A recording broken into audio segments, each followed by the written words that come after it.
Halo, Assalamualaikum. Apa kabar semuanya teman-teman? Hari ini kelompok 7 akan membawakan presentasi mengenai P3K, pertolongan pertama pada kecelakaan.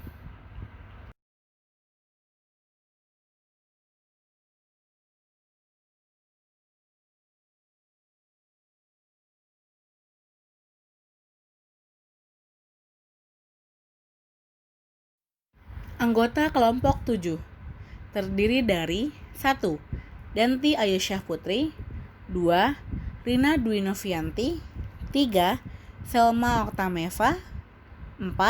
Wangi Ulandari, dan kelima, Disa Nurhevianti. Apa itu P3K?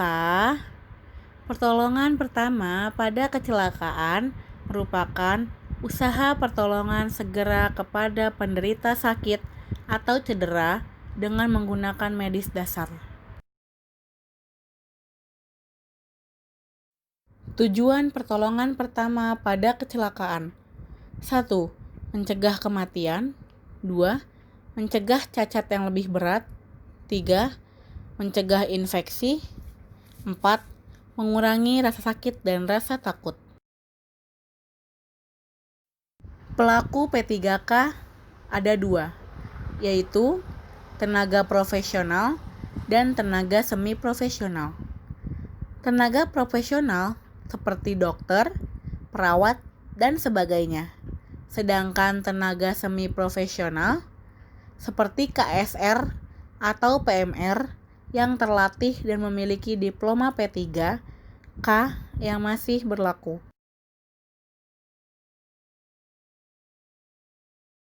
Prinsip pokok pelaksanaan P3K. Yang pertama, bertindak cepat, tepat, dan hati-hati. Yang kedua, pandai melihat situasi yang sebaik-baiknya. Yang ketiga, sikap tenang yang dimana hal ini dilakukan dengan tidak panik. Yang keempat, perhatikan pernapasan korban. Yang kelima, hentikan pendarahan.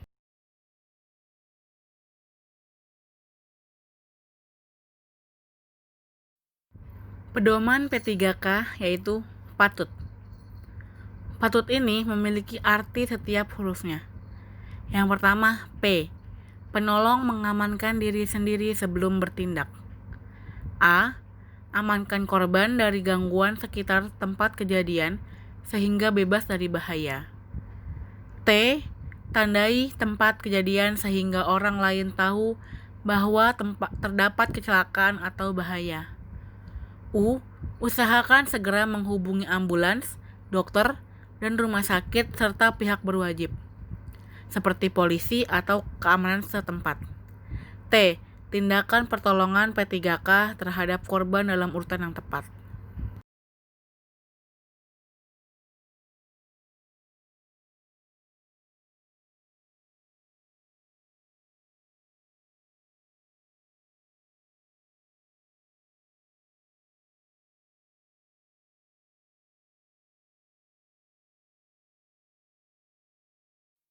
Peralatan P3K terdiri dari bahan minimal yang harus tersedia. Yang pertama, bahan untuk membersihkan tangan, sabun atau alkohol. Kedua, obat untuk mencuci luka, air bersih, Rivanol atau povidone iodin. Yang ketiga, obat untuk mengurangi rasa nyeri atau paracetamol. Yang keempat, bahan untuk menyadarkan, yaitu minyak angin atau minyak kayu putih. Sedangkan alat minimal yang disediakan yaitu pembalut gulung, pembalut segitiga, plester, kasa steril, kapas, gunting, dan pinset. Dan isi dari kotak P3K terdapat di gambar.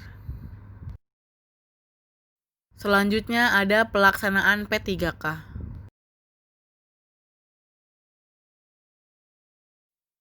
Pelaksanaan P3K. 1. Periksa kesadaran. 2. Beritahukan kepada orang lain bahwa ada korban kecelakaan dan minta tolong untuk mencari bantuan kepada orang yang lebih ahli. 3. periksa jalur nafas atau airway. 4. Periksa pernapasan korban atau breathing. 5. Periksa tanda-tanda pendarahan atau circulation. 6. Periksa keadaan lokal dan perhatikan keluhannya. 7. Tanyakan kepada korban apakah korban ada rasa nyeri, linu, atau sakit dan tunjukkan letaknya di mana. 8. Khusus korban akibat kecelakaan lalu lintas, segera hubungi polisi dan tandai tempat kecelakaan dan posisi korban bila sudah pindah dari TKP. Selanjutnya akan dijelaskan satu persatu tentang pelaksanaan P3K. Yang pertama, periksa kesadaran.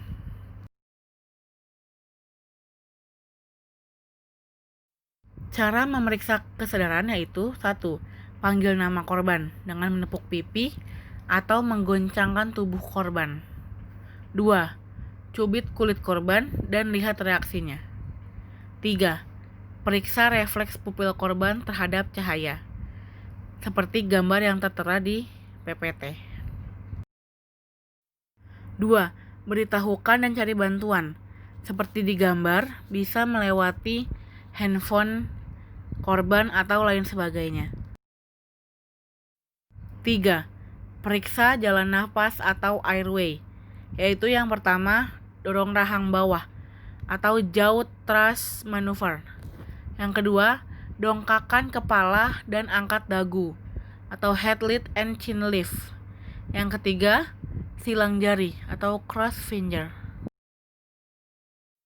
Yang keempat, periksa pernapasan korban atau breathing. Pernapasan korban itu ada berhenti, cepat, lambat, tidak teratur. Lalu, kedua, amati korban dengan cara lihat cuping hidung, gerakan dada, atau dengarkan hembusan napas, lalu rasakan hembusan udara pernapasan melalui pipi atau punggung tangan.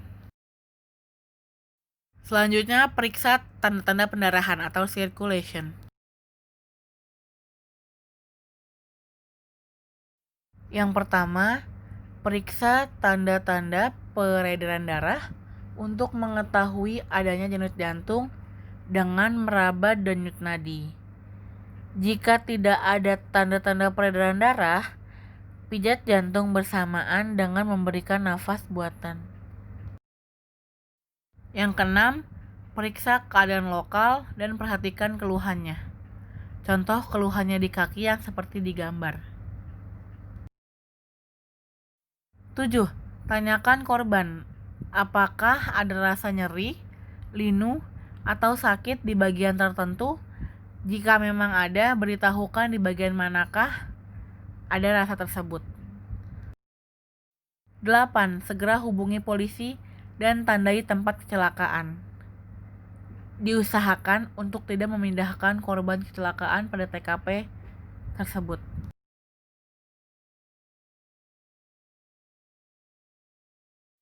Budaya hidup sehat, yaitu terdiri dari menjaga kebersihan badan, menjaga kesegaran jasmani, menjaga ketahanan tubuh, menjaga kebersihan makanan dan minuman, menjaga kebersihan rumah dan peralatannya, memahami berbagai macam penyakit.